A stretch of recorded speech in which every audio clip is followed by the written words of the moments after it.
इस वेले प्रधानमंत्री नरेंद्र मोदी होरां दा दौरा अमेरिका दे विच जारी है।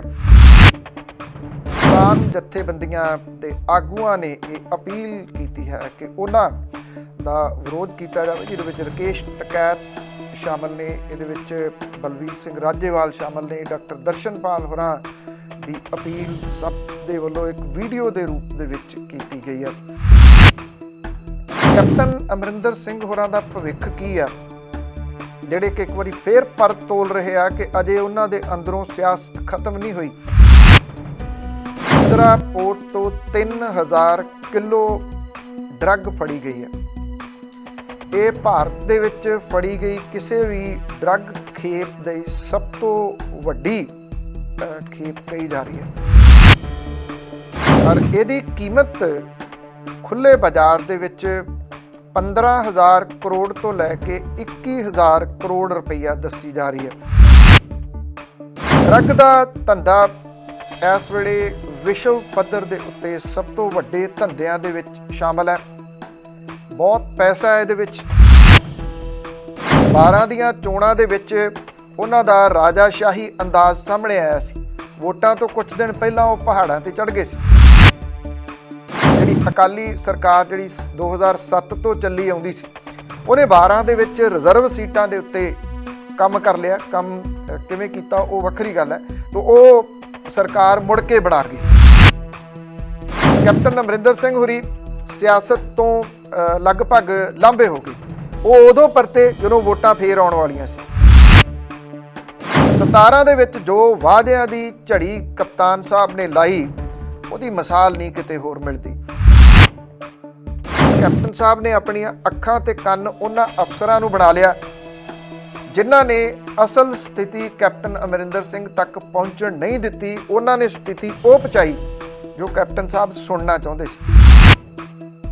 ਉਹਨਾਂ ਨੂੰ ਕਿਹਾ ਜਾਂਦਾ ਕਿ ਜੇ ਕੈਪਟਨ ਸਾਹਿਬ ਕਹਿ ਕੇ ਸੰਬੋਧਨ ਕਰੋ, ਉਹ ਇੰਨੇ ਖੁਸ਼ ਨਹੀਂ ਹੁੰਦੇ ਜਿੰਨੇ ਮਹਾਰਾਜਾ ਸਾਹਿਬ ਕਹਿ ਕੇ ਸੰਬੋਧਨ ਕਰੋ ਉਨੇ ਖੁਸ਼ ਹੁੰਦੇ ਆ। ਸਮਾਂ ਹੈ ਬਹੁਤ ਬਲਵਾਨ ਹੈ। ਸਰਕਾਰ ਤਾਂ ਬਣਨੀ ਗਰਾਊਂਡ 'ਚ ਜਾ ਕੇ। ਗਰਾਊਂਡ ਦੇ ਵਿੱਚ 2017 ਦੇ ਵਿੱਚ ਕੀਤੇ ਵਾਅਦਿਆਂ ਦੇ ਵਿੱਚੋਂ ਇੱਕ ਵੀ ਵਾਅਦਾ ਸਰਕਾਰ ਨੇ ਪੂਰਾ ਨਹੀਂ ਕੀਤਾ। ਉਹ ਕਹਿੰਦੇ ਕਿ ਜੇ ਮੇਰੇ ਵਰਗੇ ਸੀਨੀਅਰ ਆਗੂ ਦੇ ਨਾਲ ਅਜਿਹਾ ਵਰਤਾਓ ਹਾਈ ਕਮਾਂਡ ਕਰ ਰਹੀ ਆ ਤੇ ਆਮ ਵਰਕਰ ਦੇ ਨਾਲ ਕੀ ਹੁੰਦਾ ਹੋਊਗਾ। ਬਸ ਇਹਦੇ ਵਿੱਚ ਸਾਰਾ ਜਵਾਬ ਹੈ ਕੈਪਟਨ ਸਾਹਿਬ। ਇਹ ਕਹਿਣਾ ਕਿ 1000 ਬੰਦਾ ਮੇਰੀ ਸਿਕਿਉਰਿਟੀ ਦੇ ਵਿੱਚ ਲਾਇਆ ਹੋਇਆ, ਇਹਦੀ ਤਾਂ ਜ਼ਰੂਰਤ ਹੀ ਨਹੀਂ, ਮੈਨੂੰ ਕਿਹਦੇ ਤੋਂ ਖਤਰਾ। ਇਹ ਕਿਹਾ ਕਿ ਮੈਨੂੰ ਮਾਰ ਕੇ ਕਿਸੇ ਨੇ ਕੀ ਲੈਣਾ। ਸਰਬਜੀਤ ਸਿੰਘ ਚੰਨੀ ਹੋਰੀ ਘੱਟੋ ਘੱਟ ਜਿੰਨਾ ਉਹਨਾਂ ਨੂੰ ਸਮਾਂ ਮਿਲਿਆ ਇਹਦੇ ਵਿੱਚ ਇਹ ਗੱਲਾਂ ਇੰਪਲੀਮੈਂਟ ਕਰ ਦੇਣ ਰਿਐਲਿਟੀ ਦੇ ਵਿੱਚ, ਤਾਂ ਇਹ ਬਹੁਤ ਵੱਡੀ ਚੀਜ਼ ਹੋਊਗੀ। ਕੈਪਟਨ ਅਮਰਿੰਦਰ ਸਿੰਘ ਹੋਰੀ ਆਪਣੇ ਮੋਤੀ ਮਹਿਲ ਦੇ ਵਿੱਚ ਰਹਿੰਦੇ ਨਹੀਂ। ਪ੍ਰਨੀਤ ਕੌਰ ਹੋਰੀ ਵੀ ਕਿਤੇ ਟਾਵੇਂ ਇੱਥੇ ਰਹਿੰਦੇ ਨੇ, ਹੋਰ ਉਹਨਾਂ ਦੇ ਪਰਿਵਾਰ ਦੇ ਵਿੱਚੋਂ ਕੋਈ ਮੈਂਬਰ ਨਹੀਂ ਰਹਿੰਦਾ। ਕੰਧਾਂ ਦੀ ਰਾਖੀ ਦੇ ਵਾਸਤੇ 1000 ਬੰਦਾ ਲਾਇਆ ਹੋਇਆ ਉੱਥੇ। 4 ਚੁਫੇਰੇ ਤੋਂ ਸੜਕਾਂ ਬੰਦ ਕੀਤੀਆਂ ਹੋਈਆਂ ਨੇ। ਸਿਕਿਉਰਿਟੀ ਦਾ ਬੋਝ ਬਹੁਤ ਜ਼ਿਆਦਾ ਪੰਜਾਬ ਦੇ ਖਜ਼ਾਨੇ ਤੇ ਪੈ ਰਿਹਾ। ਇਹ ਸਿਕਿਉਰਿਟੀ ਆਮ ਲੋਕਾਂ ਦੀ ਸੁਰੱਖਿਆ ਦੇ ਵਿੱਚ ਲੱਗਣੀ ਚਾਹੀਦੀ ਸੀ।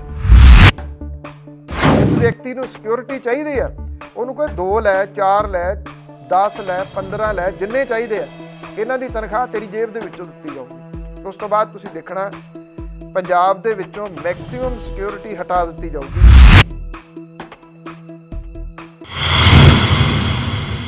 ਗਲੋਬਲ ਪੰਜਾਬ ਦੇ ਵਿੱਚ ਸਮੂਹ ਦਰਸ਼ਕਾਂ ਦਾ ਹੈਲੋ ਗਲੋਬਲ ਪੰਜਾਬ ਦੇ ਵਿੱਚ ਸਵਾਗਤ ਹੈ।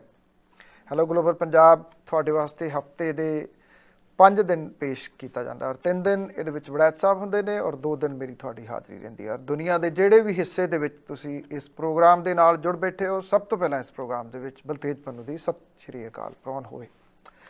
ਅੱਜ ਦੇ ਇਸ ਪ੍ਰੋਗਰਾਮ ਦੇ ਵਿੱਚ ਕੁਝ ਉਹਨਾਂ ਅਹਿਮ ਮੁੱਦਿਆਂ ਦੇ ਉੱਤੇ ਗੱਲਬਾਤ ਕਰਾਂਗੇ ਜਿਹੜੇ ਕਿ ਇਸ ਵੇਲੇ ਇੱਕ ਵੱਡੀ ਜਗ੍ਹਾ ਬਣਾਈ ਬੈਠੇ ਨੇ ਆਪਣੀ, ਚਾਹੇ ਉਹ ਨੈਸ਼ਨਲ ਪੱਧਰ ਦੇ ਉੱਤੇ ਨੇ, ਚਾਹੇ ਉਹ ਇੰਟਰਨੈਸ਼ਨਲ ਪੱਧਰ ਦੇ ਉੱਤੇ ਨੇ, ਚਾਹੇ ਉਹ ਪੰਜਾਬ ਪੱਧਰ ਦੇ ਉੱਪਰ ਨੇ। ਇਸ ਵੇਲੇ ਪ੍ਰਧਾਨ ਮੰਤਰੀ ਨਰਿੰਦਰ ਮੋਦੀ ਹੋਰਾਂ ਦਾ ਦੌਰਾ ਅਮਰੀਕਾ ਦੇ ਵਿੱਚ ਜਾਰੀ ਹੈ। ਇੱਥੇ ਕਿਸਾਨ ਜਥੇਬੰਦੀਆਂ ਦੇ ਆਗੂਆਂ ਨੇ ਇਹ ਅਪੀਲ ਕੀਤੀ ਹੈ ਕਿ ਉਹਨਾਂ ਦਾ ਵਿਰੋਧ ਕੀਤਾ ਜਾਵੇ, ਜਿਹਦੇ ਵਿੱਚ ਰਾਕੇਸ਼ ਟਕੈਤ ਸ਼ਾਮਲ ਨੇ, ਇਹਦੇ ਵਿੱਚ ਬਲਵੀਰ ਸਿੰਘ ਰਾਜੇਵਾਲ ਸ਼ਾਮਲ ਨੇ, ਡਾਕਟਰ ਦਰਸ਼ਨਪਾਲ ਹੋਰਾਂ ਦੀ ਅਪੀਲ ਸਭ ਦੇ ਵੱਲੋਂ ਇੱਕ ਵੀਡੀਓ ਦੇ ਰੂਪ ਦੇ ਵਿੱਚ ਕੀਤੀ ਗਈ ਹੈ।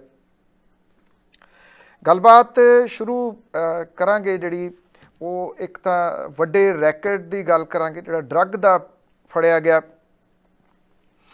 ਚਰਨਜੀਤ ਸਿੰਘ ਚੰਨੀ ਜਿਹੜੇ ਕਿ ਨਵੇਂ ਪੰਜਾਬ ਦੇ ਮੁੱਖ ਮੰਤਰੀ ਬਣੇ ਨੇ, ਉਹਨਾਂ ਦੇ ਸੁਭਾਅ ਦੇ ਵਿੱਚ ਐਜ਼ ਏ ਮੁੱਖ ਮੰਤਰੀ ਵਜੋਂ ਜਿਸ ਕਿਸਮ ਦੀ ਤਬਦੀਲੀ ਲੋਕ ਵੇਖ ਰਹੇ ਨੇ, ਕੀ ਉਹ ਪੱਕੇ ਤੌਰ ਦੇ ਉੱਤੇ ਰਹੇਗੀ, ਇਹਦੀ ਗੱਲਬਾਤ ਕਰਦੇ ਹਾਂ। ਕੈਪਟਨ ਅਮਰਿੰਦਰ ਸਿੰਘ ਹੋਰਾਂ ਦਾ ਭਵਿੱਖ ਕੀ ਆ, ਜਿਹੜੇ ਕਿ ਇੱਕ ਵਾਰੀ ਫੇਰ ਪਰ ਤੋਲ ਰਹੇ ਆ ਕਿ ਅਜੇ ਉਹਨਾਂ ਦੇ ਅੰਦਰੋਂ ਸਿਆਸਤ ਖਤਮ ਨਹੀਂ ਹੋਈ, ਬਲਕਿ ਅਜੇ ਉਹਨਾਂ ਕੋਲੇ ਕਹਿੰਦੇ ਬਹੁਤ ਆਪਸ਼ਨਸ ਖੁੱਲ੍ਹੀਆਂ ਨੇ। ਇਹਦੀ ਗੱਲਬਾਤ ਕਰਦੇ ਹਾਂ। ਪੈਗਾਸਸ ਮਾਮਲੇ ਦੇ ਉੱਤੇ ਸੁਪਰੀਮ ਕੋਰਟ ਨੇ ਨਵਾਂ ਕੀ ਕੀਤਾ, ਇਹਦੀ ਗੱਲ ਕਰਦੇ ਹਾਂ। ਅਤੇ ਇੱਕ ਝੂਠਾ ਪੁਲਿਸ ਮੁਕਾਬਲਾ ਕਿਹੜਾ ਸੀ ਜਿਹਦੇ ਵਿੱਚ 29 ਵਰ੍ਹਿਆਂ ਬਾਅਦ ਇਨਸਾਫ ਮਿਲਿਆ ਪਰਿਵਾਰ ਨੂੰ, ਇਹਨਾਂ ਚੀਜ਼ਾਂ ਦੇ ਉੱਤੇ ਕੁਝ ਗੱਲਬਾਤ ਕਰਦੇ ਹਾਂ, ਕੁਝ ਚੀਰ ਫਾੜ ਕਰਦੇ ਹਾਂ। ਇੱਥੇ ਕੱਛ ਦੇ ਨੇੜੇ ਗੁਜਰਾਤ ਦੇ ਵਿੱਚ ਜੋ ਪੈਂਦਾ ਮੁੰਦਰਾ ਪੋਰਟ ਹੈ। ਮੁੰਦਰਾ ਪੋਰਟ ਦੇ ਬਾਰੇ ਦੇ ਵਿੱਚ ਬਹੁਤ ਸਾਰੇ ਲੋਕਾਂ ਨੇ ਸੁਣਿਆ ਹੋਊਗਾ। ਇਸ ਵੇਲੇ ਉਹ ਚਰਚਾ ਦੇ ਵਿੱਚ ਤਾਂ ਹੈ ਕਿ ਮੁੰਦਰਾ ਪੋਰਟ ਤੋਂ 3000 ਕਿਲੋ ਡਰੱਗ ਫੜੀ ਗਈ ਹੈ।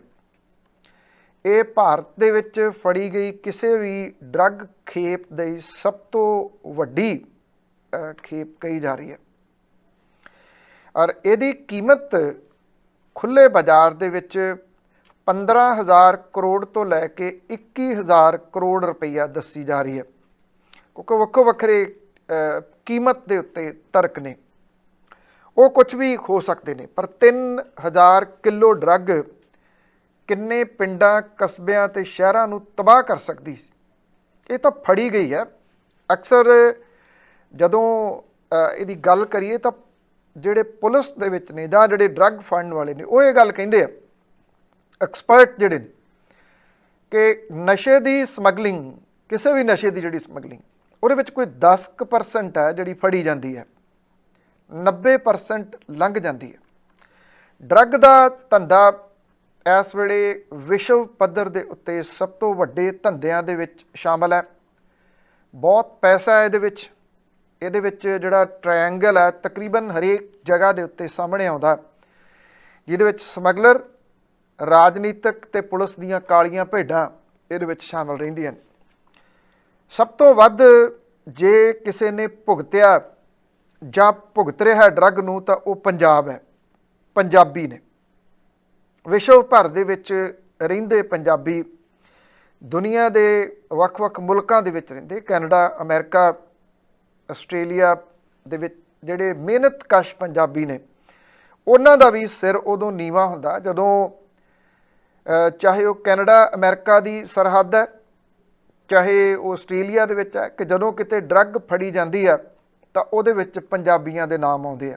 ਕੈਨੇਡਾ ਦੇ ਵਿੱਚ ਖਾਸ ਤੌਰ ਦੇ ਉੱਤੇ ਕੈਨੇਡਾ ਅਤੇ ਅਮਰੀਕਾ ਦੇ 11 ਪੰਜਾਬੀ ਨੇ ਜਿਹੜੇ ਪੰਜਾਬ ਦੇ ਵਿੱਚ ਡਰੱਗ ਮਾਮਲੇ ਜਿਹੜਾ 6000 ਕਰੋੜ ਰੁਪਈਏ ਦਾ ਡਰੱਗ ਰੈਕਟ ਸੀ, ਉਹਦੇ ਵਿੱਚ ਵਾਂਟਡ ਨੇ। ਉਹਨਾਂ ਦੇ ਇੰਟਰਨੈਸ਼ਨਲ ਵਾਰੰਟ ਜਾਰੀ ਹੋ ਚੁੱਕੇ ਹੋਏ ਨੇ। ਪਰ ਇਹ ਬਦਕਿਸਮਤੀ ਹੈ ਕਿ ਇਹ ਮਾਮਲਾ ਉੱਥੇ ਕੀ ਘੁੰਮੀ ਜਾਂਦਾ ਜਿੱਥੇ ਅੱਜ ਤੋਂ ਕਈ ਸਾਲ ਪਹਿਲਾਂ ਸੀ। ਜੇ ਪੰਜਾਬ ਦੀ ਗੱਲ ਹੀ ਕਰੀਏ ਤਾਂ ਪੰਜਾਬ ਦੇ ਵਿੱਚ 2017 ਦੇ ਵਿੱਚ ਜਦੋਂ ਚੋਣਾਂ ਹੋਈਆਂ ਤਾਂ ਉਦੋਂ ਕੈਪਟਨ ਅਮਰਿੰਦਰ ਸਿੰਘ ਹੋਰਾਂ ਨੇ ਗੁਟਕਾ ਚੁੱਕ ਕੇ ਸਹੁੰ ਖਾਧੀ ਸੀ ਕਿ 4 ਹਫ਼ਤਿਆਂ ਦੇ ਵਿੱਚ ਉਹ ਡਰੱਗ ਖਤਮ ਕਰਨਗੇ। 4 ਹਫ਼ਤੇ ਛੱਡੋ, 4.5 ਸਾਲ ਉਹ ਡੱਕਾ ਨਹੀਂ ਤੋੜ ਸਕੇ ਇਸ ਮਾਮਲੇ ਦੇ ਉੱਤੇ। ਉਨੀ ਡਰੱਗ ਫੜੀ ਜਾ ਰਹੀ ਹੈ। ਉਸੇ ਤਰੀਕੇ ਦੇ ਨਾਲ ਓਵਰਡੋਜ਼ ਦੇ ਵਿੱਚ ਰੋਜ਼ ਮੌਤਾਂ ਹੋ ਰਹੀਆਂ ਨੇ। ਵਿਸ਼ਵ ਪੱਧਰ ਦੇ ਉੱਤੇ ਵੀ ਇਸ ਡਰੱਗ ਦੇ ਕਾਰੋਬਾਰ ਦਾ ਚਰਚਾ ਚੱਲਦਾ ਰਹਿੰਦਾ। ਕੱਛ ਦੇ ਮੁੰਦਰਾ ਪੋਰਟ ਤੋਂ ਫੜੀ ਗਈ 21,000 ਕਰੋੜ ਰੁਪਏ ਦੀ ਡਰੱਗ, ਜਿਹੜੇ ਫੜੇ ਗਏ ਇੱਕ ਕਪਲ ਹੈ ਜਿਹੜਾ, ਕੀ ਉਹਨਾਂ ਦੀ ਹੈ ਜਾਂ ਉਹਦੇ ਪਿੱਛੇ ਕੋਈ ਹੋਰ ਨਾਮ ਨੇ? ਜਦੋਂ एडी ਵੱਡੀ ਮਾਤਰਾ ਦੇ ਵਿੱਚ ਡਰੱਗ ਫੜੀ ਗਈ ਹੈ ਤਾਂ ਇਹ ਤਾਂ ਹੋ ਨਹੀਂ ਸਕਦਾ ਕਿ ਉਹਨਾਂ ਨੇ ਤਜਰਬੇ ਦੇ ਤੌਰ ਦੇ ਉੱਤੇ ਇੰਨੀ ਡਰੱਗ ਲੈਣ ਦੀ ਵੀ ਲੰਘ ਗਈ ਤਾਂ ਠੀਕ ਹੈ, ਨਹੀਂ ਤਾਂ ਫਿਰ ਜੋ ਹੋਊਗਾ ਉਹ ਵੇਖੀ ਜਾਊਗੀ। ਇਹਦਾ ਮਤਲਬ ਹੌਲੀ ਹੌਲੀ ਕਰਕੇ ਥੋੜ੍ਹੀ ਥੋੜ੍ਹੀ ਕਰਕੇ ਇਹ ਡਰੱਗ ਪਹਿਲਾਂ ਲਿਆਂਦੀ ਗਈ ਹੈ। ਜੇ ਤੁਹਾਨੂੰ ਯਾਦ ਹੋਵੇ ਤਾਂ ਇਹ ਜਿਹੜੇ ਪੋਰਟ ਨੇ ਉਦੋਂ ਚਰਚਾ ਦਾ ਵਿੱਚ ਆਏ ਸੀ ਜਨਵਰੀ 2021 ਦੇ ਵਿੱਚ। ਜਨਵਰੀ 2021 ਦੇ ਵਿੱਚ ਗੁਜਰਾਤ ਦੇ ਪੋਰਟ ਦੇ ਉੱਤੇ ਆਈ ਡਰੱਗ ਫੜੀ ਗਈ। ਇਹ ਕੋਈ 500 ਕਿਲੋ ਸੀ। ਇਸ ਮਾਮਲੇ ਦੇ ਵਿੱਚ ਜਿਹੜਾ ਵਿਅਕਤੀ ਇਹ ਡਰੱਗ ਲੈ ਕੇ ਆਇਆ ਸੀ ਉਹਦੀ ਪੈੜ ਨੱਪ ਲਈ ਗੁਜਰਾਤ ਦੀ STF ਨੇ ਤੇ ਉਹ ਭੱਜ ਤੁਰਿਆ ਫਿਰ ਉੱਥੋਂ ਗੁਜਰਾਤ ਤੋਂ। ਉਹ ਵੱਖ-ਵੱਖ ਥਾਵਾਂ ਤੋਂ ਹੁੰਦਾ ਹੋਇਆ, ਸ਼ਾਇਦ ਇਹ ਕਿਹਾ ਜਾ ਰਿਹਾ ਕਿ ਨੇਪਾਲ ਦੇ ਰਾਹੀਂ ਆਸਟ੍ਰੇਲੀਆ ਜਾਣਾ ਚਾਹੁੰਦਾ ਸੀ। ਆਸਟ੍ਰੇਲੀਆ ਜਾਂਦਿਆਂ ਜਾਂਦਿਆਂ ਉਹ ਰਸਤੇ ਦੇ ਵਿੱਚ, ਕਿਉਂਕਿ ਇਨ ਬਿਟਵੀਨ ਉਹਦੇ ਵਾਰੰਟ ਜਾਰੀ ਹੋ ਗਏ। ਇਹ ਸੰਧੂ ਸੀ, ਆਸਟ੍ਰੇਲੀਆ ਦਾ ਰਹਿਣ ਵਾਲਾ ਸੀ ਤੇ ਇਟਲੀ ਦੇ ਵਿੱਚ ਦਬੋਚਿਆ ਗਿਆ। ਇਟਲੀ ਦੇ ਵਿੱਚ ਇਹਨੂੰ ਡਿਟੇਨ ਕਰ ਲਿਆ ਗਿਆ। ਅਜੇ ਤੱਕ ਇਹਦੀ ਐਕਸਟ੍ਰੈਡੀਸ਼ਨ ਨਹੀਂ ਹੋ ਸਕੀ। ਜਿਹੜੀ ਟ੍ਰੀਟੀ ਹੈ ਉਹਦੇ ਤਹਿਤ ਕਿੱਥੇ ਡਿਲੇ ਹੋ ਰਹੀ ਹੈ, ਕਿਉਂਕਿ ਇਹ ਬਹੁਤ ਸਾਰੀਆਂ ਤਾਰਾਂ ਇੱਕ ਦੂਜੇ ਤੋਂ ਅੱਗੇ ਜੁੜਦੀਆਂ ਨੇ। ਇਹ ਤਾਰਾਂ ਫਿਰ ਆ ਕੇ ਜੁੜੀਆਂ ਸੀ ਪੰਜਾਬ ਅੰਮ੍ਰਿਤਸਰ ਦੇ ਵਿੱਚ। ਅਨਵਰ ਮਸੀਹ ਦੀ ਕੋਠੀ ਸੀ, ਜਿਹੜਾ ਅਕਾਲੀ ਆਗੂ, ਉਹਦੀ ਕੋਠੀ ਦੇ ਵਿੱਚੋਂ ਬਹੁਤ ਵੱਡੀ ਮਾਤਰਾ 'ਚ ਸਮਾਨ ਮਿਲਿਆ ਸੀ ਤੇ ਇਨਫੋਰਮੇਸ਼ਨ ਸੀ ਗੁਜਰਾਤ ਦੀ STF ਦੀ।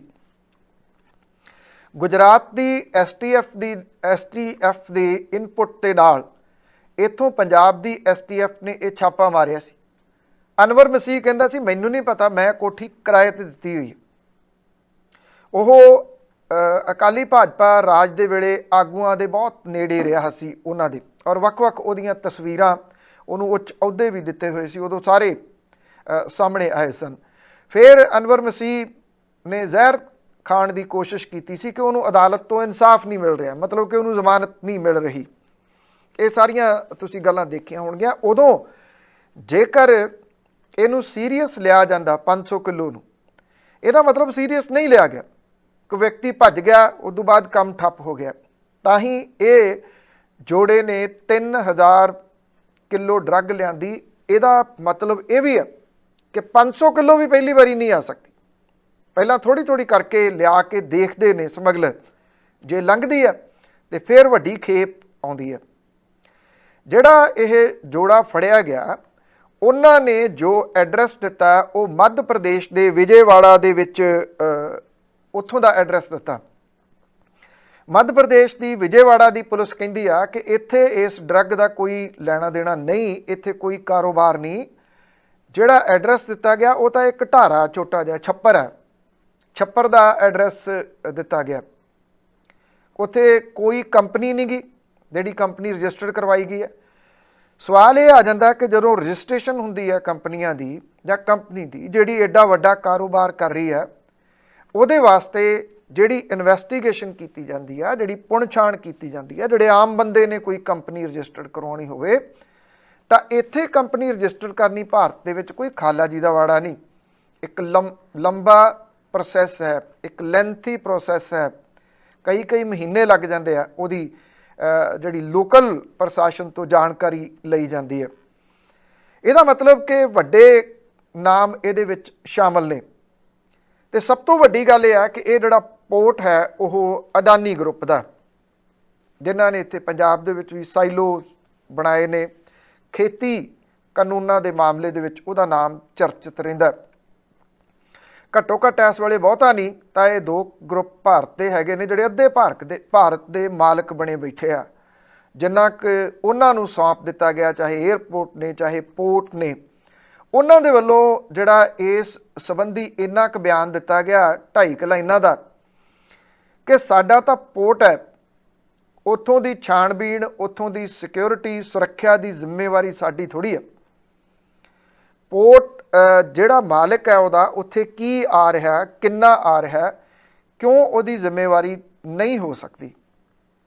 ਇੱਥੇ ਸਭ ਤੋਂ ਵੱਡੀ ਹੈਰਾਨਗੀ ਵਾਲੀ ਗੱਲ ਇਹ ਵੀ ਹੈ ਕਿ ਇੱਥੋਂ ਦਾ ਜਿਹੜਾ ਗੋਦੀ ਮੀਡੀਆ ਭਾਰਤ ਦਾ, ਉਹ ਇਸ ਮਸਲੇ ਦੇ ਉੱਤੇ ਮੂੰਹ 'ਚ ਘੁੰਗਣੀਆਂ ਪਾਈ ਬੈਠਾ, ਬਿਲਕੁਲ ਚੁੱਪ ਹੈ, ਸ਼ਾਂਤ ਹੈ। ਤੁਹਾਨੂੰ ਯਾਦ ਹੋਣਾ ਇੱਕ ਬਾਲੀਵੁੱਡ ਦੀ ਹੀਰੋਇਨ ਸੀ ਜਿਹਦੇ ਕੋਲੋਂ 100 ਗ੍ਰਾਮ ਲੱਭੀ ਸੀ ਜਾਂ ਨਹੀਂ ਲੱਭੀ ਸੀਗੀ, ਕਿਉਂਕਿ ਅਕਸਰ ਇਹੋ ਜਿਹੇ ਮਾਮਲਿਆਂ ਦੇ ਵਿੱਚ ਪੁਲਿਸ ਫਿੱਟ ਕਰ ਦਿੰਦੀ ਹੈ, ਕਿਉਂਕਿ ਕਹਾਣੀਆਂ ਉਹੀ ਨੇ ਜੋ ਬ੍ਰਿਟਿਸ਼ ਰਾਜ ਦੇ ਵੇਲੇ ਹੁੰਦੀਆਂ ਸੀ। 2 ਜਾਣਿਆਂ ਨੂੰ ਰੁਕਣ ਦਾ ਇਸ਼ਾਰਾ ਕੀਤਾ, ਉਹ ਰੁਕੇ ਨਹੀਂ, ਇੱਕ ਸੱਜੇ ਪਾਸੇ ਨੂੰ ਭੱਜ ਗਿਆ, ਇੱਕ ਖੱਬੇ ਪਾਸੇ ਨੂੰ ਭੱਜ ਗਿਆ। ਸੱਜੇ ਵਾਲੇ ਦਾ ਪਿੱਛਾ ਕਰਕੇ ਪੁਲਿਸ ਨੇ ਫੜਿਆ ਤੇ ਉਹਦੀ ਖੱਬੀ ਜੇਬ ਦੇ ਵਿੱਚੋਂ ਆ ਲੱਭਿਆ। ਅੱਜ ਵੀ FIR ਦੀ ਇਬਾਰਤ ਉਹੀ ਹੈ।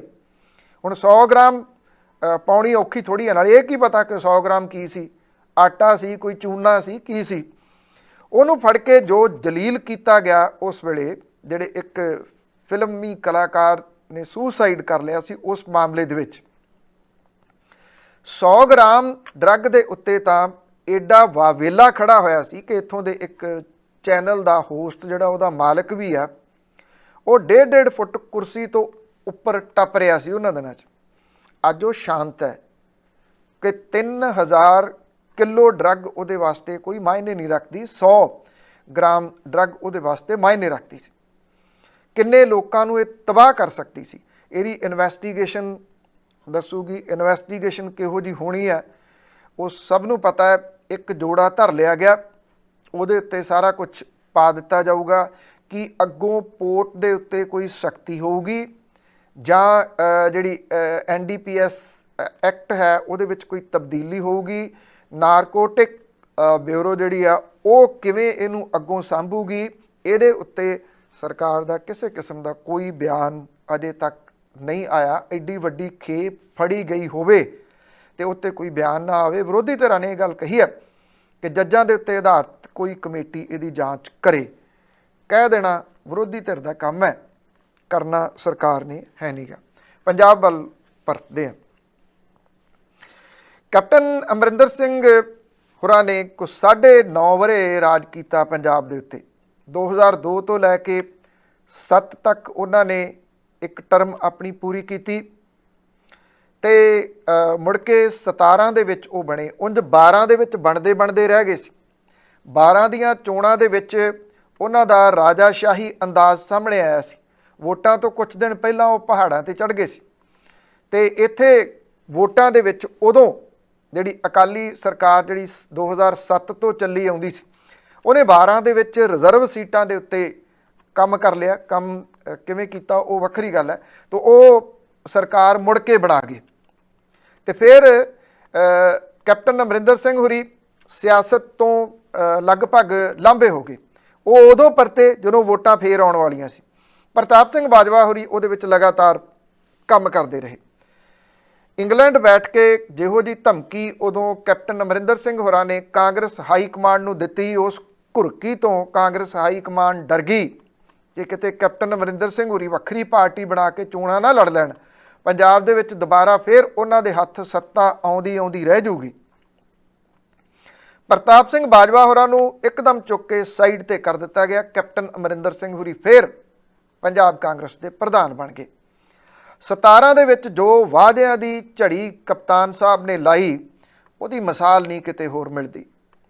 ਇੰਨੇ ਕੁ ਵਾਅਦੇ ਕੀਤੇ ਕਿ ਸ਼ਾਇਦ ਪੰਜਾਬ ਦੇ ਵਿੱਚ ਬੰਬੀਆਂ ਵਾਲਾ ਕੋਠਾ ਕੋਈ ਰਿਹਾ ਹੀ ਨਹੀਂ ਜਿਹਦੇ ਉੱਤੇ ਨਾਂ ਲਿਖਿਆ ਹੋਵੇ ਕਿ ਚਾਹੁੰਦਾ ਹੈ ਪੰਜਾਬ ਕੈਪਟਨ ਦੀ ਸਰਕਾਰ। ਕੈਪਟਨ ਨੇ ਸਹੁੰ ਚੁੱਕੀ, ਘਰ ਘਰ ਨੌਕਰੀ ਪੱਕੀ। ਕਿੰਨੇ ਵਾਅਦੇ ਸੀ ਜਿਹੜੇ ਉਹਨਾਂ ਕੀਤੇ। ਅੱਜ ਕੱਲ੍ਹ ਫਿਰ ਬਹੁਤ ਬੱਸਾਂ ਭਰੀਆਂ ਹੋਈਆਂ ਸੀ ਕਪਤਾਨ ਸਾਹਿਬ ਦੇ ਮੁਸਕਰਾਉਂਦੇ ਚਿਹਰੇ ਦੇ ਨਾਲ। ਉਹ ਬੱਸਾਂ ਉੱਥੋਂ ਵੀ ਲੰਘਦੀਆਂ ਜਿੱਥੇ ਥਾਂ ਦੇ ਉੱਤੇ ਬੇਰੁਜ਼ਗਾਰ ਬੈਠੇ ਸੀ। ਪਟਿਆਲੇ ਦੇ ਵਿੱਚ ਜੋ ਕੁੱਟ ਬੇਰੁਜ਼ਗਾਰਾਂ ਨੂੰ ਪਿਛਲੇ 7 ਮਹੀਨਿਆਂ ਦੇ ਵਿੱਚ ਪਈ ਆ, ਸ਼ਾਇਦ ਇਹ ਇੱਕ ਰਿਕਾਰਡ ਹੋਵੇ। ਜਿਹੜਾ YPS ਚੌਂਕ ਆ, ਜੇ ਉਹਨੂੰ ਤੁਸੀਂ ਗੂਗਲ 'ਤੇ ਸਰਚ ਕਰੋਗੇ ਤਾਂ ਉੱਥੇ ਗੂਗਲ ਦੇ ਉੱਤੇ ਆਉਂਦਾ ਬੇਰੁਜ਼ਗਾਰਾਂ ਦੀ ਕੁੱਟ ਵਾਲੀ ਜਗ੍ਹਾ। ਇਹ ਹਾਲਾਤ ਬਣੇ। ਕੈਪਟਨ ਸਾਹਿਬ ਐਸੇ ਆਪਣੇ ਮਹਿਲ ਦੇ ਵਿੱਚ ਵੜੇ, ਮੁੜ ਕੇ ਨਿਕਲੇ ਹੀ ਨਹੀਂ ਉੱਥੋਂ। ਇਹ ਪਹਿਲੀ ਸਰਕਾਰ ਹੋਊਗੀ ਜਿਹੜੀ ਫੇਸਬੁੱਕ 'ਤੇ ਚੱਲੀ ਜਾਂ ਟਵਿੱਟਰ ਦੇ ਉੱਤੇ ਚੱਲੀ। ਫੇਸਬੁੱਕ ਦੇ ਉੱਤੇ ਉਹ ਹਫ਼ਤੇ ਦੇ ਵਿੱਚ ਇੱਕ ਦਿਨ ਆਉਂਦੇ, ਲੋਕ ਉਡੀਕਦੇ ਰਹਿੰਦੇ, ਜਾਂ ਜਿਹੜੇ ਬੇਰੁਜ਼ਗਾਰ ਨੇ, ਬੇਰੁਜ਼ਗਾਰ ਯੂਨੀਅਨਸ ਨੇ, ਉਹ ਜਿੰਨੇ ਗਰੁੱਪ ਨੇ कि कप्तान साहब जो फेसबुक ते लाइव होणगे असीं थल्ले लिखांगे उन्हां दे अपणीਆਂ मंगां। ढेर लग जाते मंगां दे, किहने पढ़ने सी, ना किसी ने पढ़े, क्योंकि वो तो महज अखां 'च घट्टा पाउण दे वास्ते आउंदे सी कि मैं देखो किन्ना समा तुहाडे वास्ते कढ रिहा, सारे पेपर लैके बैठा है, कल्ली कल्ली चीज़ तुहानूं दस रिहा। इत्थे कुछ नौजवान सन, वो लगातार संपर्क करते रहे पिछले दिनी, कहते कैप्टन साहब ने फेसबुक के उत्ते ये गल आखी सी कि जदों भर्ती होऊगी, क्योंकि कोरोना करके पुलिस की भर्ती ये पोस्टपोन हुई है, तो जदों भर्ती होऊगी असीं रिलैक्सेशन देवांगे उम्र दे विच। तो वो नाल वीडियो भी चुक्की फिरदे सी, कहंदे हुण ओह रिलैक्सेशन दे नहीं रहे। वो मैं कहा जी वो तो फेसबुक के उत्ते सी, जे तां किसी जगह के उत्ते कोई लिखती रूप दे विच तुसीं देखी आ तां तुसीं उहनूं अदालत च चैलेंज कर सकते हो। वो कहणगे जी वो तो महज एक वीडियो के रूप दे विच सी, अदालत दे विच वो गए, अदालत ने उहदे उत्ते कोई रिलैक्सेशन नहीं दिती। ये आख्या कि इहदे वास्ते तो तुहानूं तब्दीली करनी पऊगी, वो सरकार तब्दीली कर सकती है कि उन्हें उम्र दे विच रिलैक्सेशन देनी आ जां नहीं। इउं फेसबुक के उत्ते कह देण दे नाल रिलैक्सेशन थोड़ी मिलती है। जिहड़ी गल मैं आखी सी उही गल अदालत ने उन्हां नूं आखी। वो बेचारे गुमराह हो गए, वो कल्ले थोड़ी सी गुमराह होने वाले, होर बथेरे सी। कैप्टन साहब का सुभाव चाहे 2002 तो लैके 7 वाला सी, उदों भी रजिंदर कौर भट्टल होरी कई विधायकों नूं लैके दिल्ली बैठे रहे, तो वो जदों समझौता होया तो यह समझौता आ गया चलो उन्होंने डिप्टी मुख मंत्री ला दो। इस बार ये हालात इस तरह के बन गए कि उदों कप्तान साहब ने कोई 3 साल काम किया, 2 साल फिर उन्होंने राजेशाही की। ऐतकी वो पहले दिन तो ही स्टार्ट हो गए। सिसमा दे विच प्राइवेट घर पा लिया, सरकारी कोठी भी छड्ड गए, सरकारी कोठी ही नहीं छड्डी, कम ही छड्ड दिते, सैकटरीएट दे विच जाना छड्ड दिता। जदों खुद नहीं गए तो मंत्री भी नहीं गए, मंत्री नहीं गए तो सारा चक्का खड़ गया, कंप्लीट खड़ गया। जे कुछ चलता रहा तो वह करप्शन सी, सिरे दी करप्शन। किसी थाने दे विच बिना पैसे तो अज भी कम नहीं हुंदा, किसी जगह के उत्ते तुसीं चले जाओ बिना करप्शन तो कम नहीं हुंदा। जिहड़े लुੱਟ दे अड्डे सरकार ने खोले ने, जिन्होंने सुविधा सेंटर जां सेवा केंद्र कहिंदे आ, उत्थे जो लुੱਟ सरकारी तौर के उत्ते लोकां दी हो रही है, दे तेरे दी टैक्स वधा के ਉਹ ਸਭ ਨੂੰ पता कि किन्नी लुੱਟ ਹੁੰਦੀ है। ਜਿਹੜੀ ਕਿਸੇ टाइम फी 20 रुपये ਹੁੰਦੀ ਸੀ, ਅੱਜ ਉਹ 400 रुपया 500 रुपया तक ਕੀਤੀ गई है। हर चीज़ के उत्ते गऊ सैस, गऊशालावां प्राइवेट कर दित्तियां गईयां, सरकार गऊआं दे नां दे उत्ते टैक्स उगराही जा रही है। कैप्टन साहब ने सोचा किहड़ा पुछण वाला, फेसबुक के उत्ते देखो 2000 बंदा लाइव देख रहा, 2500 बंदा लाइव देख रहा, उन्होंने लगता सारे लोग तो मेरे चाहण वाले ने, क्योंकि कैप्टन साहब ने अपन अखां ते कन्न उन्हां अफसरां नूं बना लिया जिन्हां ने असल स्थिति कैप्टन अमरिंदर सिंह तक पहुँचण नहीं दिती। उन्होंने स्थिति वो पहुँचाई जो कैप्टन साहब सुनना चाहते सी। उन्होंने कहा जाता कि जे कैप्टन साहब कह के संबोधन करो इन्ने खुश नहीं होंदे, जिन्ने महाराजा साहब कह के संबोधन करो उन्ने खुश होंदे आ। समा है बहुत बलवान है, समा बदल गया।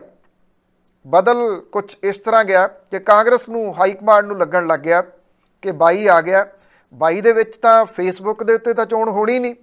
जे तां वोटां फेसबुक दे उत्ते पैणीआं होण, इत्थे तां लोक शाम तक कई मुख मंत्री बना दिंदे आ, क्योंकि पेजां वालिआं ने यह एक ट्रिक बनाया होया, 4 फोटोआं लाओ, तुहाडी पसंद कौन है मुख मंत्री दी, लोक दे तेरे दी थल्ले कमेंट करी जांदे आ, ते वो पेज वाला फिर ये दिखाउंदा देखो लाइक्स किन्नियां ने, कमेंट किन्ने थल्ले आए आ, वो इहनूं अपनी प्राप्ति समझदा। तो इत्थे तां सरकार बननी नहीं सी, सरकार तां बननी ग्राउंड 'च जाके। ग्राउंड दे विच 2017 दे विच कीते वादियां दे विचों एक भी वादा सरकार ने पूरा नहीं किया। दावा ये करते रहे कि पंजाब इस तरह का सूबा जिन्हें सब तो वध वादे पूरे कर दिते आ जिहड़े उन्होंने चोण मैनीफेस्टो दे विच कीते सी। ते अपने ओह जिहड़ी बराबरता करदे चंद्र बाबू नायडू होरां दे नाल कहने उन्होंने पहला वादे 80% पूरे किए सीगे, असीं तां 94% तक लै गए। वो 6% वादे पता नहीं किहड़े सीगे जिहड़े पूरे नहीं हो सके, जे रह जांदे बाकी समा शायद वो भी पूरा कर दिंदे। फेसबुक ते ही करने ने ना, कागज़ां दे विच करने ने, जो मर्जी करी चलो।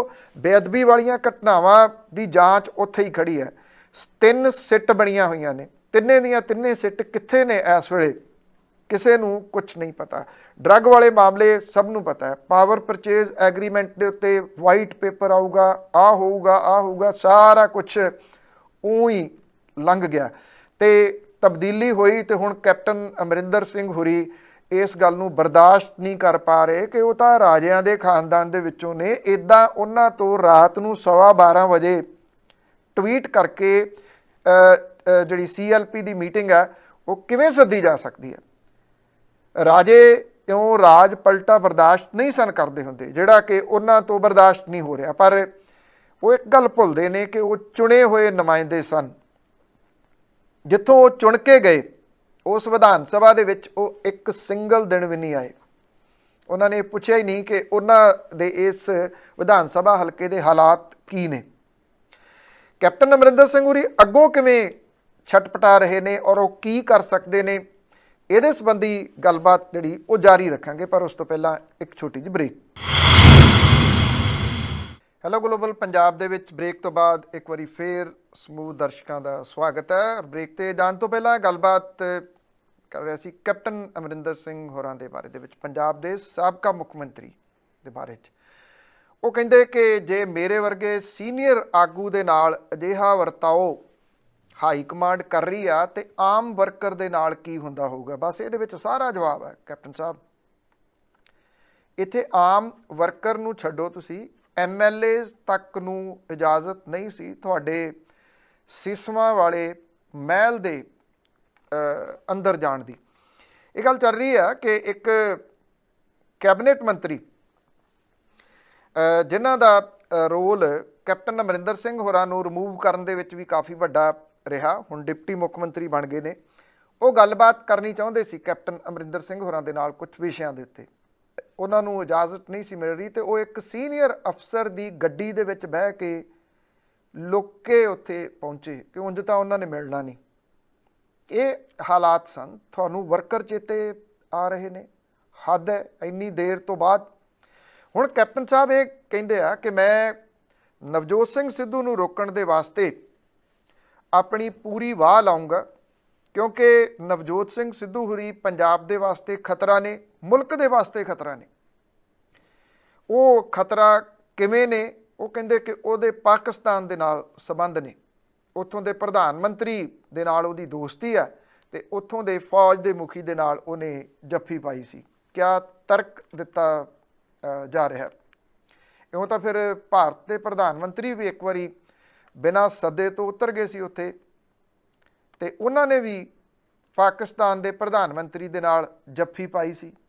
ਜੇ ਯਾਦ ਹੋਵੇ ਤਾਂ ਜਦੋਂ 14 ਦੇ ਵਿੱਚ ਨਰਿੰਦਰ ਮੋਦੀ ਹੋਰੀ ਪ੍ਰਧਾਨ ਮੰਤਰੀ ਬਣੇ ਨੇ ਤੇ ਜਦੋਂ ਸੱਦਾ ਦਿੱਤਾ ਗਿਆ ਸੀ ਵਿਸ਼ਵ ਦੇ ਆਗੂਆਂ ਨੂੰ, ਉਹਦੇ ਵਿੱਚ ਪਾਕਿਸਤਾਨ ਦੇ ਪ੍ਰਧਾਨ ਮੰਤਰੀ ਨੂੰ ਵੀ ਸੱਦਾ ਦਿੱਤਾ ਗਿਆ ਸੀ ਕਿ ਉਹ ਵੀ ਰਾਸ਼ਟਰਵਾਦੀ ਨਹੀਂ ਰਹੇ।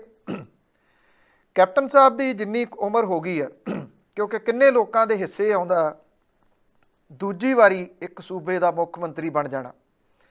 ਉਹ ਇੱਕ ਸਰਕਾਰ ਦੇ ਵਿੱਚ ਖੇਤੀਬਾੜੀ ਮੰਤਰੀ ਵੀ ਰਹੇ, ਉਹਨਾਂ ਨੂੰ ਅੰਮ੍ਰਿਤਸਰ ਤੋਂ ਲੋਕਾਂ ਨੇ ਮੈਂਬਰ ਪਾਰਲੀਮੈਂਟ ਵੀ ਬਣਾਇਆ। ਇੰਨਾ ਕੁਝ ਤਾਂ ਆਮ ਬੰਦੇ ਦੇ ਹਿੱਸੇ ਨਹੀਂ ਆਉਂਦਾ। ਪੰਜਾਬ ਵਾਸੀਆਂ ਦਾ ਧੰਨਵਾਦ ਕਰਨ ਦੀ ਜਗ੍ਹਾ ਦੇ ਉੱਤੇ ਤੇ ਖੁਸ਼ੀ ਰਿਟਾਇਰਮੈਂਟ ਲੈਣ ਦੀ ਜਗ੍ਹਾ ਦੇ ਉੱਤੇ ਉਹ ਪੰਜਾਬ ਦੀ ਸਿਆਸਤ ਦੇ ਵਿੱਚ ਪਹਿਲਾਂ ਹੀ ਪਏ ਹੋਏ ਗੰਧਲੇਪਨ ਤੇ ਭੰਬਲ ਭੂਸੇ ਨੂੰ ਹੋਰ ਜ਼ਿਆਦਾ ਵਧਾਉਣ ਦੀ ਕੋਸ਼ਿਸ਼ ਦੇ ਵਿੱਚ ਨੇ। ਥਿੰਕ ਇਹ ਸਮਾਂ ਹੈ ਜਦੋਂ ਕਿ ਉਹ ਇਹ ਕਹਿ ਦੇਣ ਕਿ ਜਿੰਨੀ ਬੀਤੀ ਚੰਗੀ ਬੀਤੀ, ਹੁਣ ਉਹ ਆਪਣੀ ਰਿਟਾਇਰਡ ਲਾਈਫ ਜੀਣਗੇ। ਉਂਝ ਵੈਸੇ ਸਵਾਲ ਤਾਂ ਇੱਥੇ ਇਹ ਵੀ ਆਊਗਾ ਕਿ ਉਹ ਕੰਮ ਕਦੋਂ ਕਰ ਰਹੇ ਸੀ?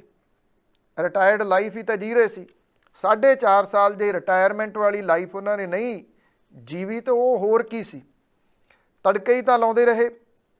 ਤਾਂ ਹੁਣ ਉਹ ਆਰਾਮ ਦੇ ਨਾਲ ਛੱਡ ਕੇ ਸਿਆਸਤ ਲਾਂਭੇ ਹੋ ਜਾਣ ਤਾਂ ਇਹ ਉਹਨਾਂ ਦੇ ਵਾਸਤੇ ਬਹੁਤ ਬਿਹਤਰ ਸਮਾਂ ਹੈ।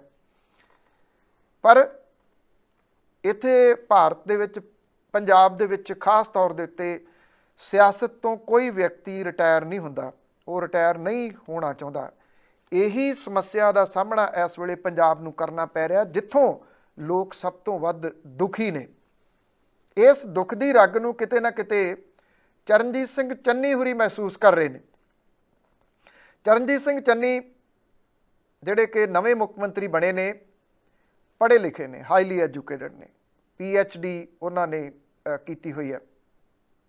ਚਮਕੌਰ ਸਾਹਿਬ ਤੋਂ ਆਉਂਦੇ ਨੇ, ਇਤਿਹਾਸਕ ਧਰਤੀ ਹੈ ਚਮਕੌਰ ਸਾਹਿਬ ਦੀ। ਉਂਝ ਵੈਸੇ ਇਹ ਵੀ ਇੱਕ ਇਤਿਹਾਸ ਤਾਂ ਸਿਰਜਿਆ ਗਿਆ, ਅੱਜ ਕੋਈ ਨਾ ਮਹਿਸੂਸ ਕਰੇ ਕਿਸੇ ਵੇਲੇ ਲਿਖਿਆ ਜਾਊਗਾ। ਇੱਕ ਉਹ TC ਵਾਲੀ ਗੱਲ, ਜਿਹੜੇ ਮਹਾਰਾਜਾ ਅਖਵਾ ਕੇ ਜ਼ਿਆਦਾ ਖੁਸ਼ ਹੁੰਦੇ ਨੇ, ਉਹਨਾਂ ਦਾ ਗੱਦੀ ਤੋਂ ਲੱਥਣਾ ਤੇ ਇੱਕ ਆਮ ਵਿਅਕਤੀ ਦਾ ਉਸੇ ਗੱਦੀ ਦੇ ਉੱਤੇ ਬੈਠਣਾ, ਇਹ ਇੱਕ ਇਤਿਹਾਸਕ ਘਟਨਾ ਹੈ ਇਸ ਪੱਖੋਂ। ਉਂਝ ਵੈਸੇ ਇਹ ਘਟਨਾ ਇੱਥੋਂ ਤੱਕ ਵੀ ਸੀਮਤ ਹੋ ਸਕਦੀ ਹੈ ਕਿ ਇੱਕ ਵਾਰੀ ਇਤਿਹਾਸ ਲਿਖਿਆ ਗਿਆ ਸੀ। ਫਰਦਰ ਇਤਿਹਾਸ ਲਿਖਣ ਦੇ ਵਾਸਤੇ ਚਰਨਜੀਤ ਸਿੰਘ ਚੰਨੀ ਹੋਰਾਂ ਦੇ ਕੋਲੇ ਮੌਕਾ ਹੈ। ਉਹ ਲਛਮਣ ਸਿੰਘ ਗਿੱਲ ਹੋਰਾਂ ਵਾਂਗੂ ਕੁਛ ਅਜਿਹਾ ਕਰ ਸਕਦੇ ਆ ਕਿ ਜਦੋਂ ਮੁੱਖ ਮੰਤਰੀਆਂ ਦਾ ਜ਼ਿਕਰ ਹੋਵੇ, ਜੇ ਅੱਜ ਲਛਮਣ ਸਿੰਘ ਗਿੱਲ ਹੋਰਾਂ ਦਾ ਜ਼ਿਕਰ ਹੁੰਦਾ, ਸਰ ਛੋਟੂ ਰਾਮ ਹੋਰਾਂ ਦਾ ਜ਼ਿਕਰ ਹੁੰਦਾ, ਚਲੋ ਉਹ ਅਣਵੰਡੇ ਪੰਜਾਬ ਦੇ ਮੁੱਖ ਮੰਤਰੀ ਸਨ, ਹੁਣ ਤਾਂ ਸੂਬਾ ਹੀ ਭੋਰਾਕ ਹੈ। ਜੇ ਕੁਛ ਦਲੇਰਾਨਾ ਫੈਸਲੇ ਉਹ ਲੈ ਜਾਣ ਤੇ ਇਹ ਇਤਿਹਾਸ ਇੱਕ ਲਾਈਨ ਦੇ ਵਿੱਚ ਸਮਾਪਤ ਨਹੀਂ ਹੋਊਗਾ ਕਿ ਉਹ ਇੱਕ ਬਹੁਤ ਵੱਡੇ ਰਾਜਾ ਸ਼ਾਹੀ ਖਾਨਦਾਨ ਦੇ ਵਿਅਕਤੀ ਨੂੰ ਹਟਾ ਕੇ ਉਸ ਗੱਦੀ ਦੇ ਉੱਤੇ ਬੈਠੇ ਸਨ। ਇੱਕ ਚੀਜ਼ ਜਿਹੜੀ ਪੰਜਾਬ ਦੇ ਲੋਕਾਂ ਦੇ ਵਿੱਚ, ਖਾਸ ਤੌਰ ਦੇ ਉੱਤੇ ਨੌਜਵਾਨਾਂ ਦੇ ਵਿੱਚ ਬਹੁਤ ਤੇਜ਼ੀ ਦੇ ਨਾਲ ਫੈਲ ਰਹੀ ਹੈ, ਉਹ ਪੜ੍ਹੇ ਲਿਖੇ ਨੌਜਵਾਨ ਨੂੰ ਬਹੁਤ ਬੁਰੇ ਤਰੀਕੇ ਦੇ ਨਾਲ ਅਪਸੈਟ ਕਰ ਰਹੀ ਹੈ ਕਿ ਉਹਦਾ ਕੀ ਕਸੂਰ ਹੈ। ਉਹਨੇ ਡਿਗਰੀਆਂ ਲਈਆਂ, ਕਿ ਉਹਨੇ ਇਹ ਡਿਗਰੀਆਂ ਆਪਣੇ ਹੱਡ ਤੜਵਾਉਣ ਦੇ ਵਾਸਤੇ ਲਈਆਂ? ਤੇ ਜਦੋਂ ਉਸ ਇੱਕ ਪੜ੍ਹੇ ਲਿਖੇ ਨੌਜਵਾਨ ਜਿਹੜਾ ਕਿਸੇ ਜਗ੍ਹਾ ਦੇ ਉੱਤੇ ਪੇਪਰ ਦੇਣ ਦੇ ਵਾਸਤੇ ਬੱਸ ਦੀ ਛੱਤ ਤੇ ਬਹਿ ਕੇ ਜਾਂਦਾ ਤੇ ਉਹਦੇ ਨੇੜਿਓਂ ਨਿਕਲਦਾ ਇੱਕ ਰਾਜਨੀਤਿਕ ਵਿਅਕਤੀ ਦਾ ਕਾਫਲਾ ਉਸ ਪੜ੍ਹੇ ਲਿਖੇ ਨੌਜਵਾਨ ਨੂੰ ਬਹੁਤ ਪਰੇਸ਼ਾਨੀ ਦਿੰਦਾ ਕਿ ਇਹ ਹੂਟਰ ਮਾਰਦਾ, ਮੇਰੇ ਕੋਲੋਂ ਅੱਗੇ ਵੀ ਗੱਡੀਆਂ ਪਿੱਛੇ ਵੀ ਗੱਡੀਆਂ। ਇੱਕ ਗੱਲ ਜਿਹੜੀ ਲੋਕਾਂ ਦੇ ਵਿੱਚ ਚੱਲਦੀ ਹੈ ਕਿ ਜਿੰਨੀ ਵਾਰੀ ਜਿੱਤੇ ਉਨੀ ਵਾਰੀ ਪੈਨਸ਼ਨ, ਕਿੰਨੇ ਕਿੰਨੇ ਭੱਤੇ, ਕਿੱਡੀਆਂ ਵੱਡੀਆਂ ਵੱਡੀਆਂ ਗੱਡੀਆਂ। ਕਿਤੇ ਨਾ ਕਿਤੇ ਇਹ ਗੱਲ ਚਰਨਜੀਤ ਸਿੰਘ ਚੰਨੀ ਹੁਰੀ ਮਹਿਸੂਸ ਕਰ ਰਹੇ ਨੇ। ਇਹ ਨਬਜ਼ ਉਹ ਫੜਨ ਦੀ ਕੋਸ਼ਿਸ਼ ਦੇ ਵਿੱਚ ਨੇ। ਉਹਨਾਂ ਦਾ ਅੰਮ੍ਰਿਤਸਰ ਦੇ ਵਿੱਚ ਆਮ ਆਦਮੀ ਵਾਂਗੂ ਵਿਚਰਨਾ, ਜਿਸ ਦਿਨ ਸਹੁੰ ਚੁੱਕੀ ਇਹ ਕਹਿਣਾ ਕਿ ਮੈਂ ਆਮ ਆਦਮੀ ਹਾਂ, ਆਮ ਲੋਕਾਂ ਵਾਂਗੂ ਵਿਚਰੂੰਗਾ। ਇੰਨੇ ਕੁਛ ਬੀਤ ਜਾਣ ਤੋਂ ਬਾਅਦ ਇਹ ਗੱਲਾਂ ਹਾਲ ਦੀ ਘੜੀ ਕੰਨਾਂ ਨੂੰ ਚੰਗੀਆਂ ਲੱਗਦੀਆਂ ਨੇ, ਪਰ ਇਹ ਬਹੁਤੇ ਦਿਨ ਚੰਗੀਆਂ ਨਹੀਂ ਲੱਗਣੀਆਂ ਜੇ ਇਹਨਾਂ ਦੇ ਉੱਤੇ ਲਗਾਤਾਰ ਅਮਲ ਨਾ ਹੋਇਆ। ਚਰਨਜੀਤ ਸਿੰਘ ਚੰਨੀ ਹੁਰੀ ਹਾਲ ਦੀ ਘੜੀ ਇਹਦੇ ਉੱਤੇ ਅਮਲ ਕਰਨ ਦੀ ਕੋਸ਼ਿਸ਼ ਦੇ ਵਿੱਚ ਨੇ। ਅੰਮ੍ਰਿਤਸਰ ਦੇ ਵਿੱਚ ਆਮ ਦੁਕਾਨ ਤੋਂ ਜਾ ਕੇ ਚਾਹ ਪੀਣੀ, ਬਾਟੀ ਦੇ ਵਿੱਚ ਚਾਹ ਪੀਣੀ, ਸਿਆਸਤਦਾਨ ਬਹੁਤ ਕੁਝ ਕਰਦੇ ਆ। ਵੈਸੇ ਬਹੁਤ ਵਾਰੀ ਇਹ ਚੰਗਾ ਵੀ ਲੱਗਣ ਲੱਗ ਜਾਂਦਾ। ਕਪੂਰਥਲੇ ਦੇ ਵਿੱਚ ਕੱਲ੍ਹ ਉਹ ਗਏ ਬਾਬਾ ਸਾਹਿਬ ਭੀਮ ਰਾਓ ਅੰਬੇਦਕਰ ਹੋਰਾਂ ਦਾ ਮਿਊਜ਼ੀਅਮ ਦਾ ਨੀਂਹ ਪੱਥਰ ਰੱਖਣ ਦੇ ਵਾਸਤੇ। ਉਹ ਸਟੇਜ ਦੇ ਉੱਤੇ, ਕਿਉਂਕਿ ਖੁਦ ਉਹ ਕਾਲਜ ਦੇ ਸਮੇਂ ਭੰਗੜਾ ਪਾਉਂਦੇ ਰਹੇ ਨੇ, ਤਾਂ ਉਹਨਾਂ ਨੇ ਉੱਥੇ ਨੌਜਵਾਨਾਂ ਦੇ ਨਾਲ ਭੰਗੜਾ ਪਾਇਆ।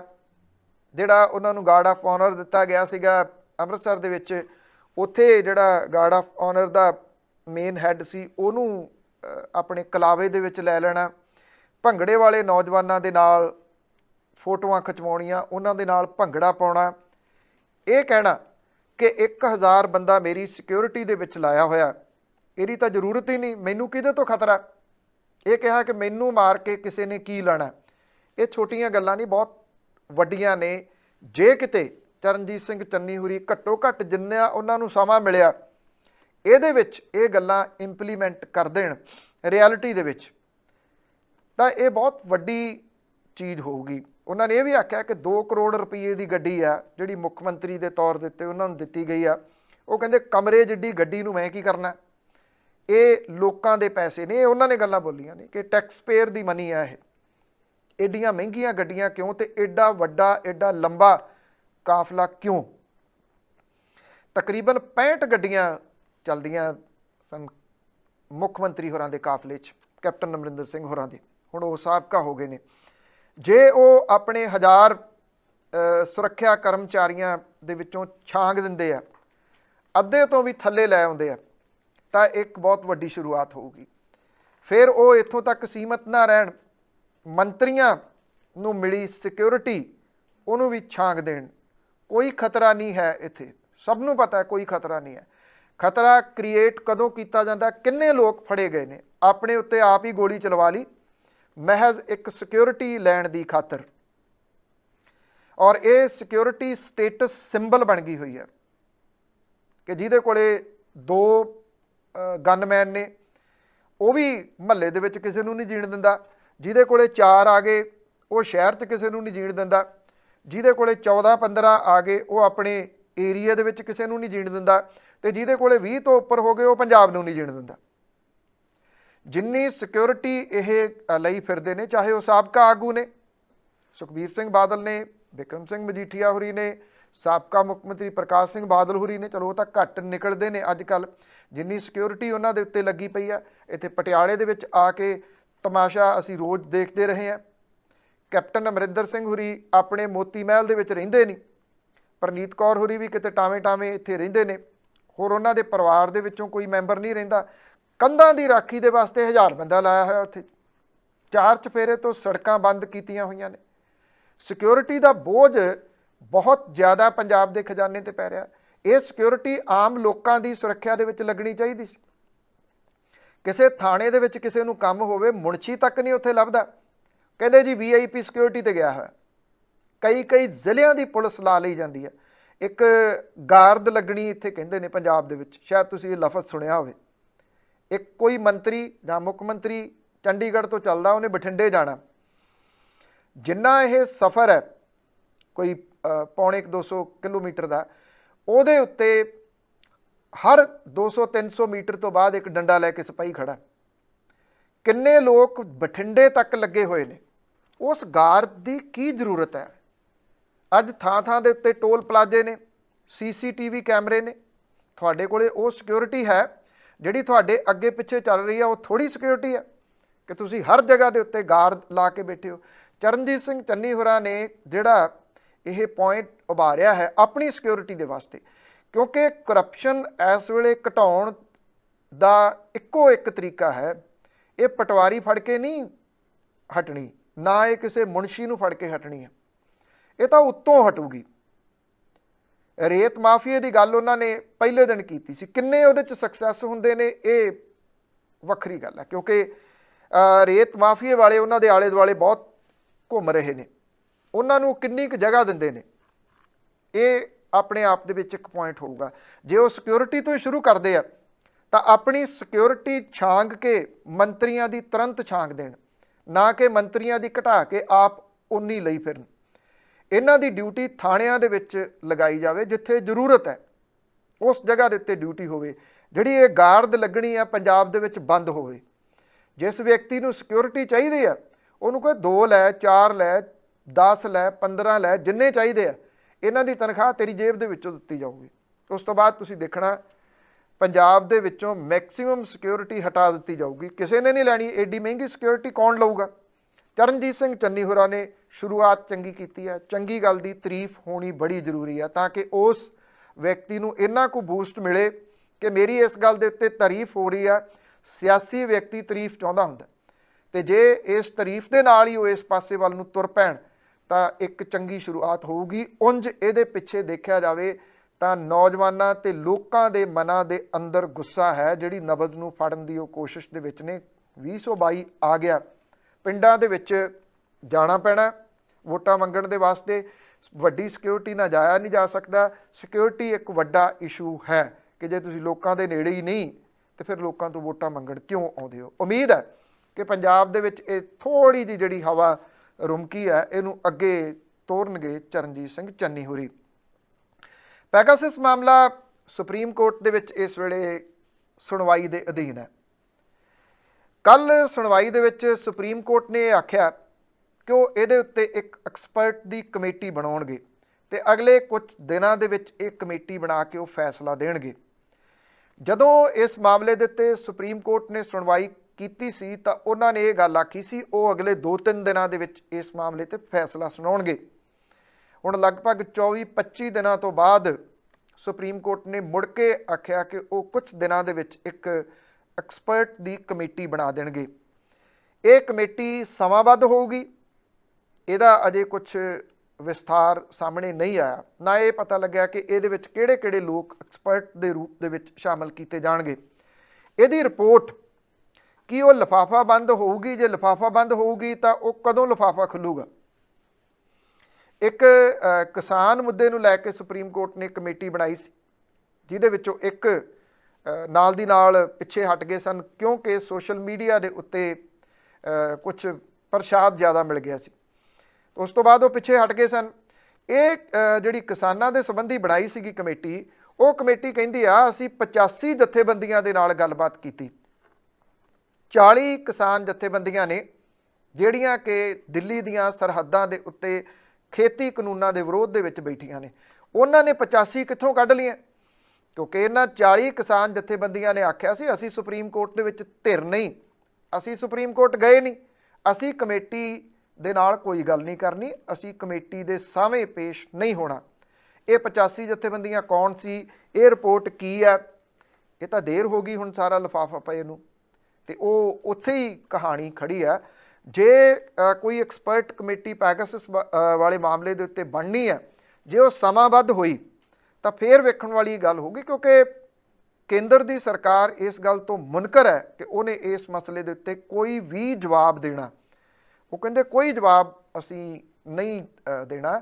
ਇਹ ਕਹਿ ਦਿੱਤਾ ਕਿ ਕਮੇਟੀ ਬਣਾ ਦਾਂਗੇ, ਜਿਹੜੀ ਕਮੇਟੀ ਦੀ ਰਿਪੋਰਟ ਆ ਤੁਹਾਨੂੰ ਦੇ ਦਾਂਗੇ। ਸ਼ਾਇਦ ਉਸ ਕਮੇਟੀ ਕਰਕੇ ਕਮੇਟੀ ਜਿਹੜੀ ਉਹ ਹੁਣ ਸੁਪਰੀਮ ਕੋਰਟ ਨੇ ਬਣਾ ਦੇਣੀ ਹੈ।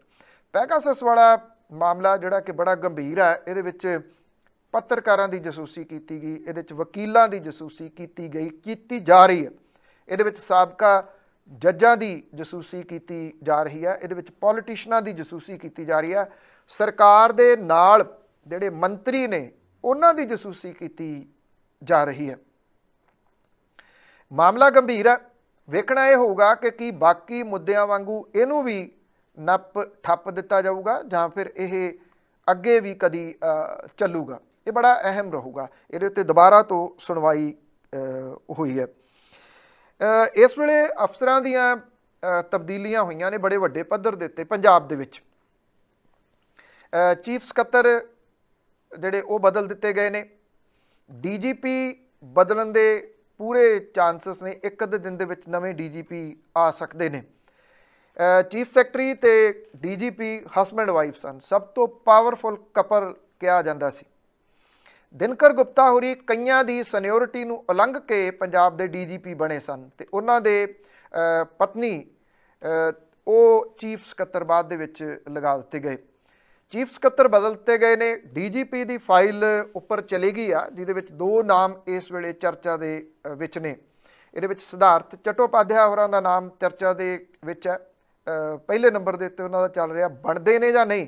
ਜੇ ਤਾਂ 30 ਤਰੀਕ ਤੱਕ ਬਣ ਗਏ ਤਾਂ ਠੀਕ ਹੈ, ਨਹੀਂ ਤਾਂ 30 ਤੋਂ ਬਾਅਦ ਉਹ ਬਣ ਨਹੀਂ ਸਕਣਗੇ, ਕਿਉਂਕਿ ਇੱਕ ਜਿਹੜੀ ਇਹਦੇ ਵਿੱਚ ਮੱਧ ਸ਼ਾਮਲ ਹੈ ਕਿ 6 ਮਹੀਨੇ ਜਾਂ 6 ਮਹੀਨੇ ਤੋਂ ਵੱਧ ਦਾ ਸਮਾਂ ਹੋਣਾ ਚਾਹੀਦਾ। ਜੇ 30 ਨਿਕਲ ਜਾਂਦੀ ਹੈ ਫਿਰ ਉਹਨਾਂ ਦੇ 6 ਮਹੀਨੇ ਤੋਂ ਘੱਟ ਰਹਿ ਜਾਣੇ ਆ, ਚਾਹੇ ਇੱਕ ਦਿਨ ਹੀ ਘੱਟ ਰਹਿ ਜਾਣਾ, ਫਿਰ ਇਸ ਟੈਕਨੀਕਲੀ ਆਧਾਰ ਦੇ ਉੱਤੇ ਉਹ ਨਹੀਂ ਬਣ ਸਕਦੇ। ਇਮਾਨਦਾਰ ਆਫੀਸਰ ਨੇ। ਹਰਪ੍ਰੀਤ ਸਿੰਘ ਸਿੱਧੂ ਹੋਰਾਂ ਦੇ ਚਰਚੇ ਨੇ ਕਿ ਉਹਨਾਂ ਨੂੰ ਪੰਜਾਬ ਵਿਜੀਲੈਂਸ ਦਾ ਮੁਖੀ ਲਾਇਆ ਜਾ ਸਕਦਾ। ਇਮਾਨਦਾਰ ਆਫੀਸਰ ਨੇ। ਸਰਕਾਰ ਦਾ ਚੱਕਾ ਉਨੀ ਦੇਰ ਤੱਕ ਨਹੀਂ ਗਿੜਨਾ ਜਿੰਨੀ ਦੇਰ ਤੱਕ ਇਹ ਅਫਸਰਾਂ ਦੀਆਂ ਤਬਦੀਲੀਆਂ ਨਹੀਂ ਕੀਤੀਆਂ ਜਾਂਦੀਆਂ, ਸਮੁੱਚੇ ਪੰਜਾਬ 'ਚ ਨਹੀਂ ਕੀਤੀਆਂ ਜਾਂਦੀਆਂ, ਕਿਉਂਕਿ ਲੁੱਟ ਦਾ ਕੇਂਦਰ ਬਣੇ ਹੋਏ ਨੇ ਜਿਹੜੇ ਥਾਣੇ। ਪੁਲਿਸ ਦੇ ਵਿੱਚ ਹੀ ਸਭ ਤੋਂ ਜ਼ਿਆਦਾ ਇਸ ਵੇਲੇ ਕਰਪਸ਼ਨ ਚੱਲ ਰਹੀ ਹੈ। ਤੇ ਜਿਹੜੀ ਫੌਜ ਲਾਹੀ ਗਈ ਆ ਉਹ ਸਲਾਹਕਾਰਾਂ ਦੀ ਤੇ OSD ਦੀ ਹੈ। 15 ਲੋਕ ਇਹ ਬੈਠੇ ਹੋਏ ਸਨ ਕੋਠੀਆਂ ਤੇ ਕਬਜ਼ਾ ਕਰਕੇ, ਕਾਰਾਂ ਤੇ ਕਬਜ਼ਾ ਕਰਕੇ। 15 ਤੇ 4 ਬਾਅਦ ਦੇ ਵਿੱਚ ਕੈਪਟਨ ਸਾਹਿਬ ਨੇ ਲਾਏ ਸੀਗੇ ਕਿ ਉਹ ਸੁਣਿਆ ਕਰਨਗੇ ਲੋਕਾਂ ਦੀਆਂ ਮੁਸ਼ਕਲਾਂ। 19 ਚਲੋ ਉਹ ਤਾਂ ਕੰਮ ਹੀ ਨਹੀਂ ਉਹਨਾਂ ਦਾ ਚੱਲ ਸਕਿਆ। 15 ਜਿਹੜੇ ਲਾਹੇ ਗਏ ਨੇ ਉਹਨਾਂ ਨੂੰ 15 ਦਿਨਾਂ ਦੇ ਵਿੱਚ ਕੋਠੀ ਖਾਲੀ ਕਰਨ ਦਾ ਹੁਕਮ ਦਿੱਤਾ ਗਿਆ। ਸਿਕਿਉਰਿਟੀ ਤੇ ਗੱਡੀਆਂ ਉਹਨਾਂ ਦੀਆਂ ਵਾਪਸ ਲੈ ਲਈਆਂ ਗਈਆਂ ਨੇ। ਇੰਨੇ ਸਲਾਹਕਾਰ, 15 ਸਲਾਹਕਾਰਾਂ ਦੀ ਸਲਾਹ 15 ਦਿਨ ਵੀ ਲਈ ਜਾਵੇ ਤੇ 15 ਮਸਲੇ ਹੱਲ ਹੋ ਸਕਦੇ ਆ। ਮੈਨੂੰ ਨਹੀਂ ਲੱਗਦਾ 15 ਸਲਾਹਕਾਰਾਂ ਨੇ 4.5 ਸਾਲਾਂ ਦੇ ਦੌਰਾਨ 1.5 ਕੋਈ 1.5 ਸਲਾਹ ਵੀ ਕੈਪਟਨ ਅਮਰਿੰਦਰ ਸਿੰਘ ਹੋਰਾਂ ਨੂੰ ਦਿੱਤੀ ਹੋਊਗੀ। ਜੇ ਦਿੱਤੀ ਹੁੰਦੀ ਤੇ ਘੱਟੋ ਘੱਟ 1.5 ਵਾਅਦਾ ਤਾਂ ਪੂਰਾ ਹੋ ਜਾਂਦਾ ਜਿਹੜਾ ਕਿ 2017 ਦੇ ਵਿੱਚ ਉਹਨਾਂ ਨੇ ਕੀਤਾ ਸੀ। ਇਹ ਫੌਜ ਸਲਾਹਕਾਰਾਂ ਦੀ ਲਾਂਭੇ ਕਰ ਦਿੱਤੀ ਗਈ ਆ ਜਿਹੜੀ ਕਿ ਬੋਝ ਸੀ ਪੰਜਾਬ ਦੇ ਉੱਤੇ। ਇਸ ਮਾਮਲੇ ਦੇ ਉੱਤੇ ਨਵੇਂ ਬਣੇ ਮੁੱਖ ਮੰਤਰੀ ਚਰਨਜੀਤ ਸਿੰਘ ਚੰਨੀ ਹੋਰਾਂ ਨੂੰ ਵਿਸ਼ੇਸ਼ ਧਿਆਨ ਦੇਣ ਦੀ ਲੋੜ ਹੈ ਕਿ ਐਡੀ ਫੌਜ ਕਿਤੇ ਉਹ ਵੀ ਨਾ ਖੜੀ ਕਰ ਲੈਣ। ਜੇ ਉਹਨਾਂ ਨੇ ਵੀ ਇਹ ਖੜੀ ਕਰ ਲਈ ਤਾਂ ਸਾਰਾ ਕੁਝ ਉਸੇ ਤਰੀਕੇ ਦੇ ਨਾਲ ਚੱਲਣਾ ਸ਼ੁਰੂ ਹੋ ਜਾਊਗਾ। ਇਹਨਾਂ ਤਬਦੀਲੀਆਂ ਦਾ ਕਿੰਨਾ ਕੁ ਅਸਰ ਪੈਂਦਾ ਜਾਂ ਕਿੰਨਾ ਕੁ ਗਿੜ ਸਕਦਾ, ਕਿਉਂਕਿ ਇੱਕ ਗੱਲ ਨਵੇਂ ਬਣੇ ਮੁੱਖ ਮੰਤਰੀ ਹੋਰਾਂ ਨੇ ਆਖੀ ਹੈ ਕਿ ਉਹ ਆਪਣੇ ਦਫ਼ਤਰ 'ਚ ਬੈਠਣਗੇ, ਸਵੇਰ ਤੋਂ ਬੈਠਣਗੇ, ਅਤੇ ਬਾਕੀਆਂ ਨੂੰ ਹਦਾਇਤ ਕੀਤੀ ਕਿ ਉਹ ਦਫ਼ਤਰਾਂ 'ਚ ਜਾਣ। ਗੱਲ ਫਿਰ ਉੱਥੇ ਹੀ ਆ, ਜੇ ਉੱਪਰੋਂ ਮੁੱਖ ਮੰਤਰੀ ਹੋਰੀ ਦਫ਼ਤਰ 'ਚ ਬੈਠਦੇ ਆ ਤੇ ਮੰਤਰੀ ਵੀ ਦਫ਼ਤਰ ਦੇ ਵਿੱਚ ਬੈਠਣਗੇ ਤੇ ਸੈਕਟਰੀਏਟ ਦੇ ਵਿੱਚ ਮੁੜ ਕੇ ਰੌਣਕ ਪਰਤੂਗੀ ਜਿਹੜੀ 4.5 ਸਾਲਾਂ ਤੋਂ ਗਾਇਬ ਆ। ਇਉਂ ਲੱਗਦਾ ਸੀ ਇਸ ਬਿਲਡਿੰਗ ਦੇ ਵਿੱਚ ਕਦੇ ਕੋਈ ਵਾਸਾ ਹੁੰਦਾ ਹੋਊਗਾ। ਉਹ ਬਿਲਕੁਲ ਸੁੰਨਸਾਨ ਪਈ ਸੀ। ਜਦੋਂ ਮੁੱਖ ਮੰਤਰੀ ਨਹੀਂ ਜਾਂਦੇ, ਮੰਤਰੀ ਵੀ ਨਹੀਂ ਜਾਂਦੇ ਸੀਗੇ। ਮੰਤਰੀ ਨਹੀਂ ਜਾਂਦੇ ਸੀ ਤਾਂ ਉਹਨਾਂ ਦਾ ਅਮਲਾ ਫੈਲਾ ਨਹੀਂ ਸੀ ਜਾਂਦਾ। ਕਹਾਣੀ ਉੱਥੇ ਦੀ ਉੱਥੇ ਰਹਿੰਦੀ ਸੀਗੀ। 29 ਸਾਲ ਪਹਿਲਾਂ ਬਿਆਸ ਤੋਂ ਚੁੱਕ ਕੇ ਘਰ ਤੋਂ ਗੁਰਵਿੰਦਰ ਸਿੰਘ ਨਾਮ ਦਾ ਨੌਜਵਾਨ, ਪੁਲਿਸ ਨੇ ਉਹਦੇ ਉੱਤੇ ਤਸ਼ੱਦਦ ਕੀਤਾ। 2 ਦਿਨ ਬਾਅਦ ਉਹਦਾ ਮੁਕਾਬਲਾ ਬਣਾ ਕੇ ਉਹਨੂੰ ਮਾਰ ਦਿੱਤਾ। ਉਹਦਾ ਪਰਿਵਾਰ 29 ਸਾਲ ਲੜਾਈ ਲੜਦਾ ਰਿਹਾ ਅਤੇ ਹੁਣ 29 ਸਾਲਾਂ ਬਾਅਦ CBI ਦੀ ਵਿਸ਼ੇਸ਼ ਅਦਾਲਤ ਨੇ ਕੱਲ੍ਹ ਇਸ ਮਾਮਲੇ ਦੇ ਵਿੱਚ ਸਾਬਕਾ ਸਬ ਇੰਸਪੈਕਟਰ ਮਹਿੰਦਰ ਸਿੰਘ ਨੂੰ 10 ਸਾਲ ਦੀ ਸਜ਼ਾ ਸੁਣਾਈ ਹੈ।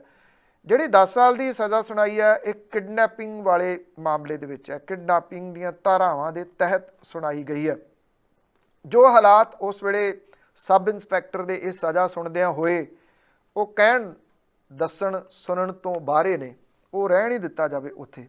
ਸ਼ਾਇਦ ਉਹਨੂੰ ਕਿਤੇ ਅਹਿਸਾਸ ਹੋਇਆ ਹੋਵੇ ਕਿ ਕਿਸੇ ਦੇ ਘਰ ਦਾ ਪੁੱਤ ਇਉਂ ਚੁੱਕ ਕੇ ਮਾਰਨ ਦਾ ਦਰਦ ਕੀ ਹੁੰਦਾ। ਇਹ ਅਦਾਲਤ ਦੇ ਬਾਹਰ ਬੈਠੇ ਉਸ ਪਰਿਵਾਰ ਦੇ ਮੈਂਬਰਾਂ ਨੂੰ ਪੁੱਛਿਆ ਜਾ ਸਕਦਾ ਸੀ। 29 ਸਾਲ ਦਾ ਸਮਾਂ, 3 ਦਹਾਕੇ ਤੋਂ ਬਾਅਦ ਇਹਨੂੰ ਇਨਸਾਫ ਤਾਂ ਨਹੀਂ ਕਿਹਾ ਜਾ ਸਕਦਾ, ਪਰ ਘੱਟੋ ਘੱਟ ਉਸ ਵਿਅਕਤੀ ਨੂੰ ਇਹ ਅਹਿਸਾਸ ਜ਼ਰੂਰ ਹੋਊਗਾ ਜਿਹਨੇ ਚੁੱਕ ਕੇ ਮਾਰਿਆ ਸੀ। ਅਤੇ ਦੂਜਾ ਪੱਖ ਇਹ ਕਿ ਸਬ ਇੰਸਪੈਕਟਰ ਆਪਣੇ ਤੌਰ ਦੇ ਉੱਤੇ ਕਿਸੇ ਵਿਅਕਤੀ ਨੂੰ ਚੁੱਕ ਕੇ ਝੂਠੇ ਪੁਲਿਸ ਮੁਕਾਬਲੇ 'ਚ ਉਹਨਾਂ ਦਿਨਾਂ ਦੇ ਦੌਰਾਨ ਨਹੀਂ ਸੀ ਮਾਰ ਸਕਦਾ ਜਿੰਨੀ ਦੇਰ ਤੱਕ ਉੱਤੋਂ ਹਦਾਇਤਾਂ ਨਾ ਹੁੰਦੀਆਂ। ਉੱਤੋਂ ਹਦਾਇਤਾਂ ਵਾਲੇ ਇਸ ਤਰ੍ਹਾਂ ਦੀਆਂ ਬਲੈਂਕਟ ਬੇਲ ਲੈ ਜਾਂਦੇ ਆ ਕਿ ਅਗਲੀਆਂ ਚੋਣਾਂ ਤੱਕ ਤੁਹਾਨੂੰ ਕੋਈ ਨਹੀਂ ਪੁੱਛ ਸਕਦਾ। ਪ੍ਰੋਗਰਾਮ ਵੇਖਣ ਤੇ ਸੁਣਨ ਦੇ ਵਾਸਤੇ ਤੁਹਾਡਾ ਬਹੁਤ ਬਹੁਤ ਧੰਨਵਾਦ। ਮੇਰੀ ਤੁਹਾਡੀ ਮੁਲਾਕਾਤ ਇੱਕ ਵਾਰੀ ਫੇਰ ਹੈਲੋ ਗਲੋਬਲ ਪੰਜਾਬ ਦੇ ਵਿੱਚ ਕੱਲ੍ਹ ਨੂੰ ਹੋਊਗੀ। ਇਜਾਜ਼ਤ ਦਿਓ। ਸਤਿ ਸ਼੍ਰੀ ਅਕਾਲ। ਹੁਣ ਤੁਸੀਂ ਦੇਖ ਸਕਦੇ ਹੋ ਗਲੋਬਲ ਪੰਜਾਬ ਟੀਵੀ ਨੂੰ ਡਾਊਨਲੋਡ ਕਰੋ ਸਾਡੀ ਐਪ ਐਂਡਰੋਇਡ ਜਾਂ iOS ਤੇ ਫ੍ਰੀ ਵਿੱਚ, roku ਅਤੇ Amazon Fire TV ਤੇ ਜਾਂ Apple TV ਤੇ। ਨਾਲ ਹੀ ਦੇਖ ਸਕਦੇ ਹੋ ਲਾਈਵ ਸਟ੍ਰੀਮਿੰਗ www.globalpunjabtv.com ਤੇ।